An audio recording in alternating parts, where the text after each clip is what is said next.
For like you give me love, oh. Saman lungu-lungun to ta nan yace to ai ni makokoran fotin ne ban gane ba. Ka dai gane mana wannan abin da aka zana shi kaman fodin nan.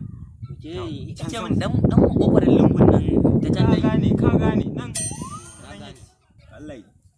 Ta nan yace wallahi. To ce kai ka je ka kallo. Na je na kallo wallahi. Kai kuma je ban ganka ba. Wallahi baba ta ce ta an aike ni nan baya haka. Kuma ka je? Ya zan yi ta tarsa samun hina je. Kai ni fa jiya ma na zo ne maka ban same ka ba wallahi. Wallahi sai duk sanyi ne. Sanyi ne wallahi. Me faru kuwa? Babanmu ne wallahi tarsa mana dole sai mun je sallan asuba. Ga sanyi kace me ba za ka yi sallah ba safiya ta yi ce ma dole ka je. Lokacin zafi ai shi ne ake zuwa sallah asuba. Ni da ba za sallah asuba na wanta.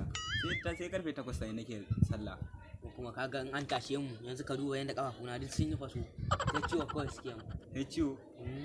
Kai gaskiya ni je na tafko ta muguwa asara ma na gaya ma wallahi. Dole ne ni na samu maganin da zan je in zo in sha mu shafa kafan nan. Gaskiya kam ni ba baka labari ba ma. Wallahi na tafko ta muguwa asara wallahi. Ta irin asara kenan. Je naira ta 100 fa ta rage na sai na sa kati na kira yarinyar na lewa batu. Ka gane ta yi? Na gane ta. Ko na kira yarinyar nan na ji wani katu a kusa da ita. Kai kana da kokari.